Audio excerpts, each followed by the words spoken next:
여기 흙탕물이 가득 담긴 유리잔이 하나 있다고 상상해 보십시오. 누군가 숟가락으로 그 물을 거칠게 휘젓고 있습니다. 검은 흙과 물이 뒤섞여 한 치 앞도 보이지 않는 혼돈의 소용돌이가 칩니다.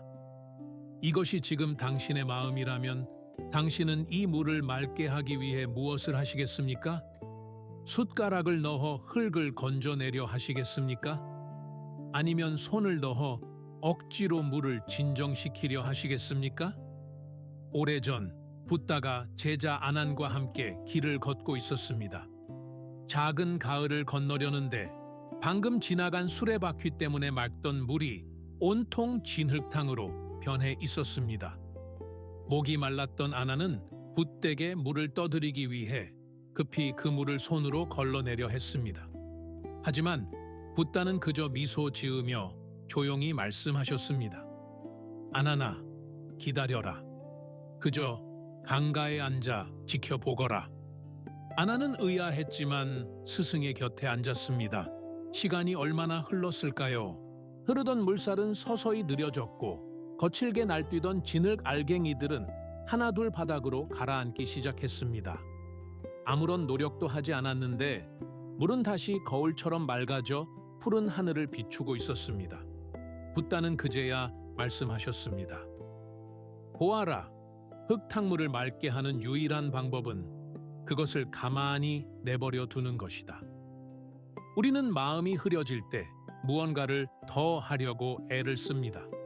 불안이라는 흙탕물이 일어날 때마다 우리는 스마트폰을 켜 정보를 쑤셔 넣고 타인의 삶을 훔쳐보며 자신을 비교하고 끝없는 생각의 숟가락으로 마음을 더 세게 휘젓습니다. 현대 사회는 우리에게 멈추는 법을 가르쳐 주지 않았습니다. 멈추면 도태된다고, 잠시라도 쉬면 벼랑 끝으로 밀려날 것이라고 끊임없이 속삭입니다. 그래서 우리는 지친 몸을 이끌고 집에 돌아와서도 번뇌라는 소음 속에 갇혀 잠들지 못합니다. 가슴은 답답하고 머릿속은 마치 전쟁터처럼 시끄럽습니다. 하지만 오늘 우리는 억지로 마음을 통제하려 하지 않을 것입니다. 그저 흙탕물이 가라앉듯 당신의 마음이 본래의 고요함을 되찾도록 돕는 부처님의 오래된 지혜를 이야기하려 합니다. 이것은 배우는 것이 아니라 당신 안에 이미 존재하는 평온을 기억해내는 과정입니다. 오늘 이 이야기가 당신의 마음의 작은 쉼표가 되기를 바라며 부디 편안한 마음으로 귀 기울여 주십시오. 만약 이 여정이 당신의 지친 영혼의 작은 위로가 된다면 우리와 함께 걸어갈 수 있도록 마음을 표현해 주셔도 좋습니다. 첫 번째 지혜는 재행무상, 잔, 주싱, 우장의 진리, 즉 모든 것은 변한다는 사실을 뼛속 깊이 받아들이는 것입니다. 우리의 마음을 하늘이라고 상상해 보십시오. 광활하고 푸른 하늘은 언제나 그 자리에 있습니다. 하지만 그 하늘 위로 먹구름이 몰려오기도 하고 천둥번개가 치기도 하며 때로는 억수 같은 비가 쏟아지기도 합니다. 여기서 중요한 것은 하늘은 구름과 싸우지 않는다는 점입니다. 하늘은 왜 오늘 비가 오는 거야? 라며 화내지 않습니다. 그저 구름이 머물다 갈 공간을 내어주고 그것이 흘러가기를 고요히 기다립니다. 우리의 생각과 감정도 이와 같습니다. 불안, 슬픔, 분노는 하늘 자체가 아니라 잠시 머물다 가는 비구름일 뿐입니다. 금강경에는 이런 구절이 있습니다. 모든 형성된 것은 꿈과 같고 환상과 같고 물거품과 같으며 그림자와 같다. 우리는 종종 지금 겪고 있는 고통이 영원할 것이라는 착각에 빠집니다. 그래서 현재의 괴로움을 마치 거대한 바위처럼 짊어지고 다닙니다. 하지만 계절이 바뀌듯 감정도, 상황도, 사람도 반드시 변합니다. 우리가 고통받는 진짜 이유는 변화 그 자체 때문이 아니라 변화를 거부하는 우리의 저항 때문입니다. 좋은 순간은 영원히 붙잡고 싶어 집착하고 나쁜 순간은 당장 없애고 싶어 발버둥 치는 그 마음이 우리를 괴롭힙니다. 이 지혜를 우리의 치열한 일상으로 가져와 봅시다. 당신이 퇴근길 발 디딜 틈 없는 지옥철 안에 갇혀 있다고 가정해 봅시다. 숨은 막히고 옆 사람의 가방이 찌르고 짜증이 불길처럼 치솟습니다. 이때 우리는 생각합니다. 도대체 언제까지 이렇게 살아야 하나? 하지만 이때 재행무상의 지혜를 떠올려 보십시오. 이 순간 또한 지나가는 구름이다. 지금 느끼는 이 불쾌함은 내 영혼의 색깔이 아니라 그저 스쳐가는 감각일 뿐입니다.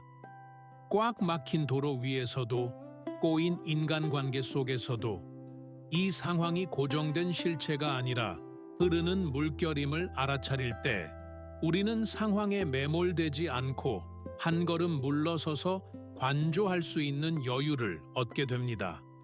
영원한 겨울은 없습니다.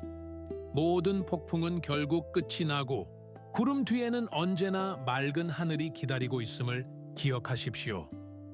두 번째 지혜는 두 번째 화살을 피하는 법입니다. 살다 보면 우리는 예기치 못한 고통을 마주합니다. 누군가 무례한 말을 던지거나 믿었던 투자가 실패하거나 건강이 나빠질 수 있습니다.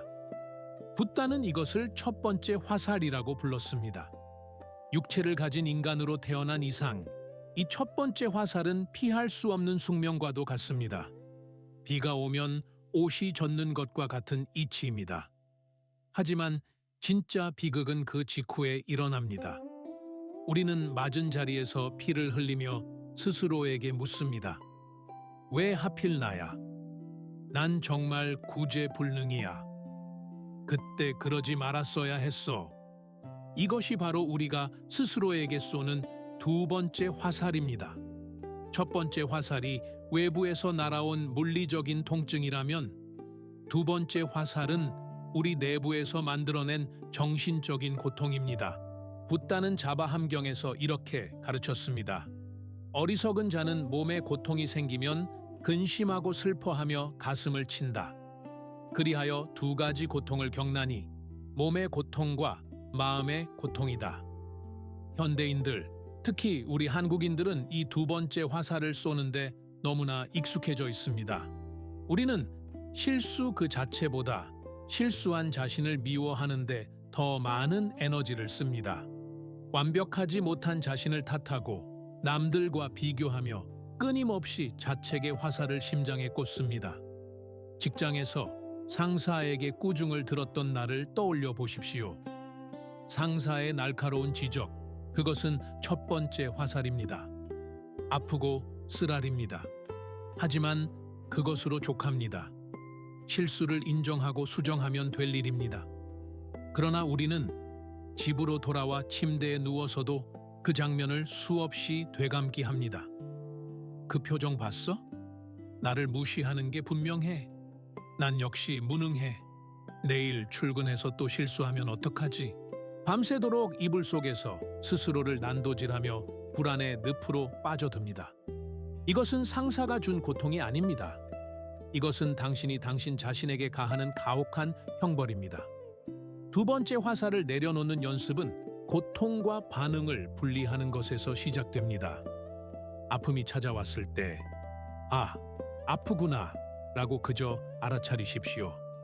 거기에 내 잘못이야 라는 해석을 덧붙이지 마십시오. 이미 꽂힌 화살을 뽑아내는 방법은 상처를 덧내며 후회하는 것이 아니라 상처받은 나를 따뜻하게 바라봐 주는 것입니다. 고통은 피할 수 없지만 괴로움은 선택입니다. 오늘 밤 혹시 당신의 손에 자신을 향한 활과 화살이 들려 있다면 부디 그 손에 힘을 풀고 무기를 내려놓으십시오. 당신은 이미 충분히 아팠습니다. 더 이상 스스로를 아프게 하지 마십시오. 세 번째 지혜는 무아 우오, 즉 나라는 견고한 감옥에서 걸어 나오는 것입니다. 우리는 너무나 자주 생각의 소용돌이 속에서 길을 잃습니다. 그리고 착각합니다. 지금 머릿속을 스쳐가는 이 불안한 생각이 곧 나라고 말입니다. 하지만 마음을 하나의 집이라고 상상해 보십시오. 하루에도 수천 번씩 수많은 손님들이 이 마음의 집을 드나듭니다. 기쁨이라는 손님, 분노라는 손님, 우울이라는 손님. 그들은 예고도 없이 문을 열고 들어와 흑발로 방을 어지럽히고는 다시 제멋대로 떠나갑니다. 여기서 중요한 질문이 하나 있습니다. 손님이 떠날 때 집주인도 함께 집을 나가나요? 아닙니다. 손님은 오고 가지만 집주인은 언제나 그 자리에 머물며 그 모든 소란을 지켜볼 뿐입니다. 당신은 손님이 아닙니다. 당신은 그 집의 주인입니다. 그런데 우리는 자꾸만 불청객인 불안이 찾아오면 그 손님의 바짓가랑이를 붙잡고 나는 불안한 사람이야 라고 정체성을 부여합니다. 슬픔이 찾아오면 나는 불행한 사람이야 라고 낙인을 찍습니다. 이것은 마치 지나가는 바람을 붙잡아 자신의 이름표를 붙이려는 것과 같습니다. 숭산대선사는 오직 모를 뿐 Don't know mind 이라는 가르침을 주셨습니다.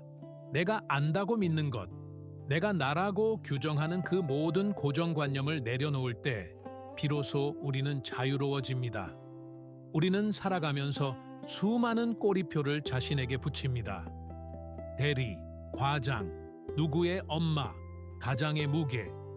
사회가 입혀준 이 옷들이 어느새 피부처럼 달라붙어 그 옷이 없으면 자신이 사라질 것 같은 공포를 느낍니다. 특히 우리가 매일 들여다보는 손바닥 안의 세상, SNS는 이 거짓 자아를 강화하는 가장 강력한 환각제입니다. 화려하게 편집된 타인의 하이라이트 장면을 보며 우리는 자신의 비하인드 장면을 비교합니다. 저 사람은 저렇게 행복한데 나는 왜 이 모양일까? 이것은 실체와 실체의 대화가 아닙니다. 타인이 만든 가면과 나의 에고가 벌이는 소모적인 전쟁일 뿐입니다. 이 전쟁을 멈추는 방법은 간단하지만 깊은 통찰을 요합니다. 스마트폰 화면을 끄고 눈을 감고 스스로에게 물어보십시오.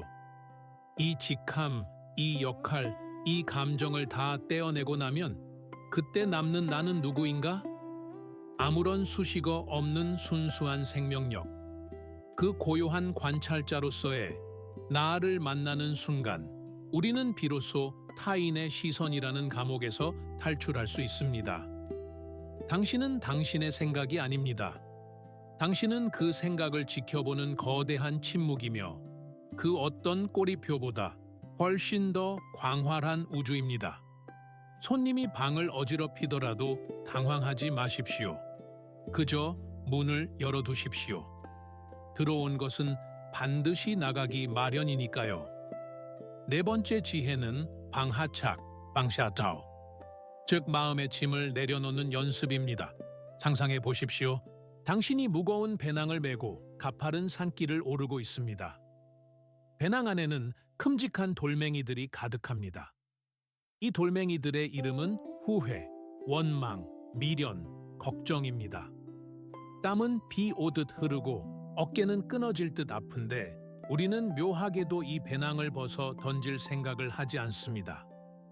불교에서 말하는 수행은 이 돌멩이를 억지로 깨부수는 것이 아닙니다. 그저 그 무거운 배낭을 바닥에 툭 하고 내려놓는 것입니다. 유명한 선불교의 일화가 있습니다. 두 승려가 길을 가다 냇가를 만났습니다. 물살이 센 냇가 앞에서 한 여인이 건너지 못해 발을 동동 구르고 있었습니다. 계율이 엄격했던 시절, 승려는 여인의 몸에 손을 대서는 안 되었습니다.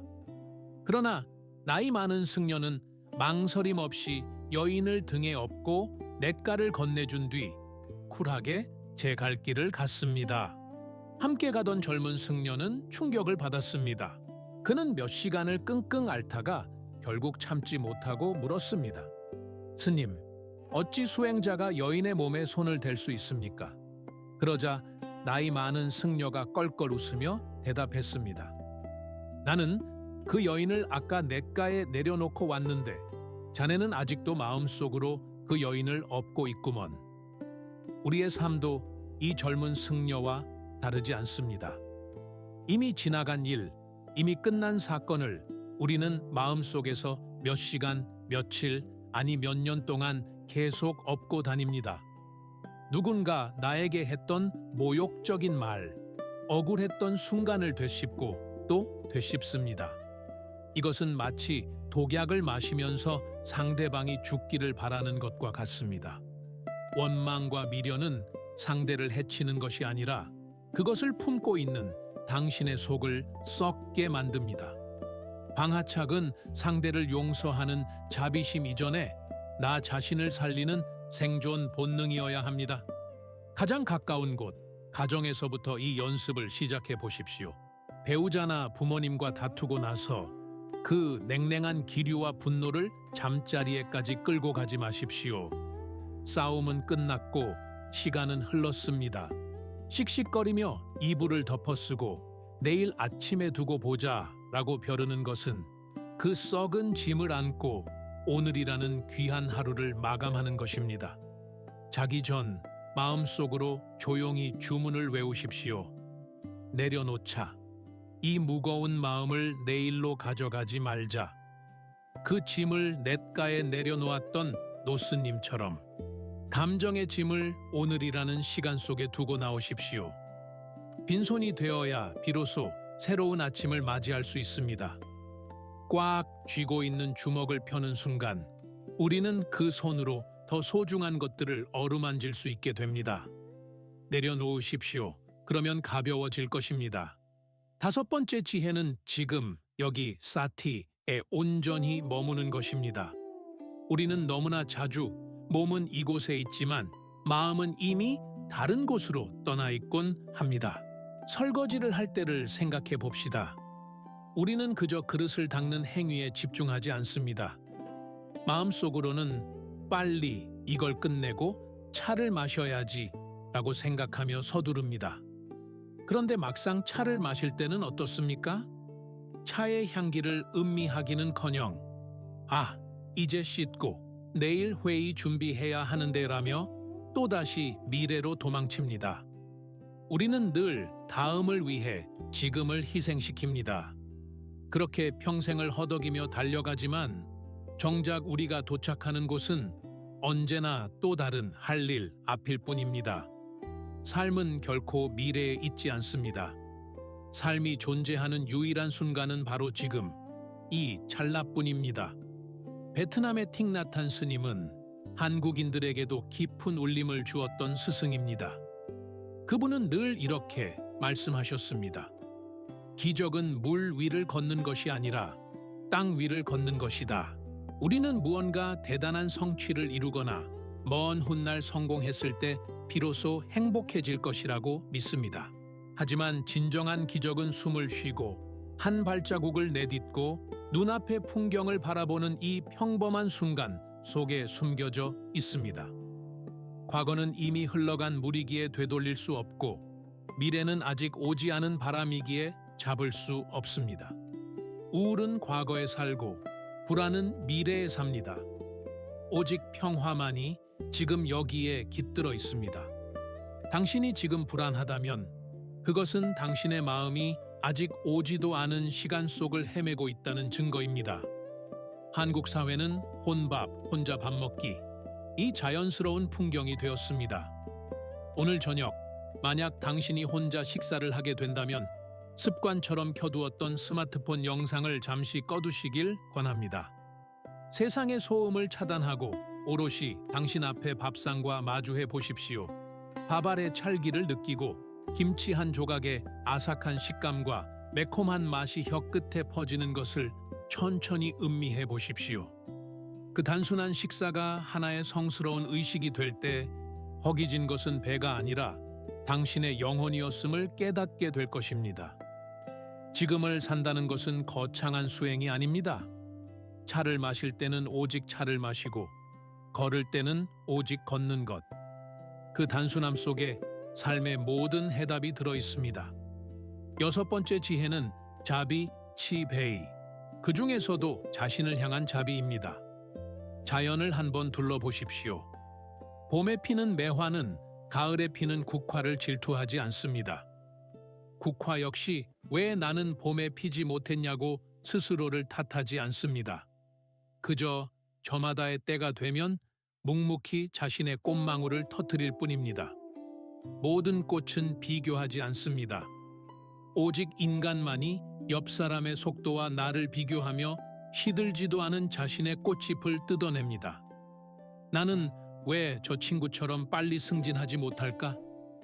나는 왜 아직도 이 모양일까? 이런 생각들은 당신의 영혼을 병들게 하는 가장 무서운 독초입니다. 법구경에는 이런 구절이 있습니다. 온 우주를 통틀어 당신만큼 당신의 사랑과 애정을 받을 자격이 있는 존재는 없다. 우리는 남에게는 관대하면서도 자신에게는 유독 가혹한 재판관이 되곤 합니다. 친구가 실수를 하면 괜찮아, 그럴 수도 있지 라고 위로하면서 정작 자신이 실수하면 바보같이 또 그랬어 라며 채찍질을 멈추지 않습니다. 쉼없이 달리는 것이 미덕인 이 치열한 경쟁 사회에서 우리는 휴식조차 죄책감으로 느낍니다. 하지만 기억하십시오. 활시위도 팽팽하기만 하면 결국 끊어지고 맙니다. 쉼은 낭비가 아니라 더 단단하게 여물기 위한 발효의 시간입니다. 아무것도 하지 않는 시간 속에서 당신의 내면은 조용히 뿌리를 내리고 있습니다. 오늘 밤 하루의 모든 일과를 마치고 자리에 누웠을 때 잠들기 전 딱 1분만 자신을 위한 의식을 치러주시길 바랍니다. 두 손을 포개어 당신의 심장 위에 가만히 얹으십시오. 그리고 따뜻한 온기를 느끼며 마치 가장 아끼는 어린아이를 달래듯 자신에게 나지막이 속삭여 주십시오. 오늘 하루도 정말 고생 많았어. 남들이 몰라줘도 나는 알아. 너는 충분히 잘하고 있어. 이만하면 괜찮아. 타인의 인정이나 칭찬을 갈구하지 마십시오. 당신이 당신을 안아줄 때 그 빈곤했던 마음의 구멍은 비로소 채워집니다. 당신은 고쳐야 할 고장난 기계가 아니라 보살핌을 받아야 할 귀한 생명입니다. 이제 다시 처음 보았던 그 유리잔을 떠올려 봅니다. 숟가락을 놓고 가만히 기다린 덕분에 미친 듯이 휘몰아치던 흙탕물은 이제 고요히 가라앉았습니다. 투명해진 물 위로 밤하늘의 달빛이 은은하게 비치고 있습니다. 흙은 바닥에 그대로 있지만 더 이상 물을 흐리지는 못합니다. 당신의 번뇌와 걱정도 이와 같습니다. 완전히 없애버릴 수는 없지만 가라앉게 둘 수는 있습니다. 소란스러운 세상 속에서도 당신의 마음은 본래 맑고 고요한 성품을 잃지 않았습니다. 단지 잠시 잊고 있었을 뿐입니다. 부디 오늘 나눈 이 이야기들이 당신의 무거운 짐을 조금이라도 덜어주었기를 바랍니다. 당신의 마음은 좁디 좁은 감옥이 아니라 구름도 바람도 머물다 가는 광활한 하늘임을 기억하십시오. 마음이 복잡할 때면 언제든 다시 이곳으로 돌아와 흙탕물이 가라앉기를 기다리십시오. 저희는 언제나 같은 자리에서 당신의 평온을 응원하겠습니다. 기억하세요. 당신은 당신의 생각보다 훨씬 더 넓고 고요한 존재입니다. 오늘 밤은 부디 당신 자신과 화해하고 깊은 평안에 드시길 바랍니다.